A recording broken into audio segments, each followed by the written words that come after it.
អត់និយាយយកលុយណាបងប្អូនអត់និយាយយកលុយទេនេះប្រអប់របស់វាប៉ុន្តែភ្ញៀវគាត់ feedback មកថាមិនស្អាតជាងក្នុងរូបស្អាតជាងក្នុងវីដេអូ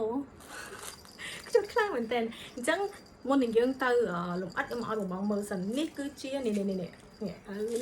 ញុំអឺនមកទៅអូខេនេះគឺជាកម្ពស់របស់សត្វភេបើយើងវាស់ពីកន្លែងនេះរហូតដល់ចុងនេះគឺ5 ទឹកកន្លះម៉ែត្រស្មើថេងចាអញ្ចឹងយើងមកមើលពីមុខគេម្ដងអូយខ្ជូតណាស់បងអើយមុខគេឡើង smooth ឡើងឡងសាច់កណាត់គេគឺអត់មានហុយអត់មានឈ្លក់អីប្រភេទគេមកនេះគឺបែប premium toy ចាហើយមកប្រអប់គេមកគឺមានអានឹងមួយឬក៏នឹងរឿងច្បាច់លើពីប៉ហើយមួយដៃគេអីឡើងខ្ជូតមែនតើហើយកន្លែងនេះគេធ្វើ thicker ទន់ៗមកសម្រាប់ឲ្យអូនខាំបានហើយកន្លែងនេះគឺគេធ្វើត្រី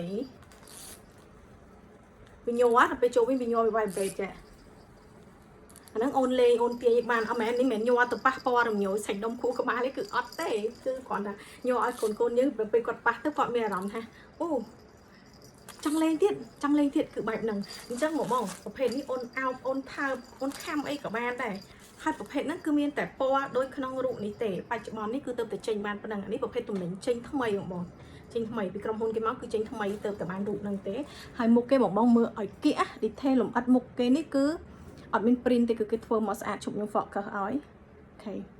នេះបងស្អាតណាស្អាតមែនតើនេះលឺប្រោកនេះលឺកណ្ដឹងរឿងប្រភេទនេះដោយសារតែក្បាលគេអត់មាន play អត់មាន music អីទេអញ្ចឹងការបោកគក់គឺបងអាចបោកគក់បានធម្មតា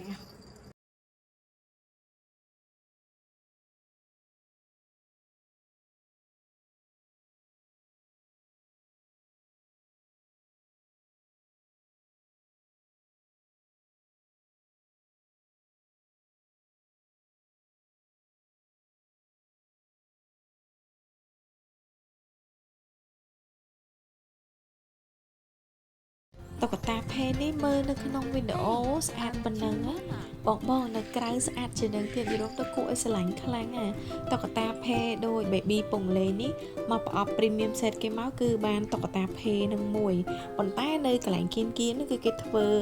គេហៅ tether តុនមកសងខាងអូនខាំបានបើសិនជាកន្លែងត្រីនឹងវិញគឺទៅពេលដែលយើងទាញទៅខ្សែទាញមកវិញវាញ័រចាហើយប្រភេទនេះគឺបោកគក់បានបើនិយាយពីប្រវែងនៅពេលដែលលាតអស់ពីក្បាលរហូតដល់កតុយហ្មងគឺកន្លះម៉ែត្របងកន្លះម៉ែត្រត្រឹមហ្មងហើយប្រភេទនេះបងបោកគក់បានពេលបោកគក់ទៅនៅលឺសលេងលឺកណ្ដឹងលឺអីធម្មតាលឺកណ្ដឹងច្បាច់លឺពីប៉ោប្រកអីគឺនៅមានទាំងអស់អូយខ្ជូតខ្លាំងបងអាចដាក់កំងបានណាបងទាន់មាន stock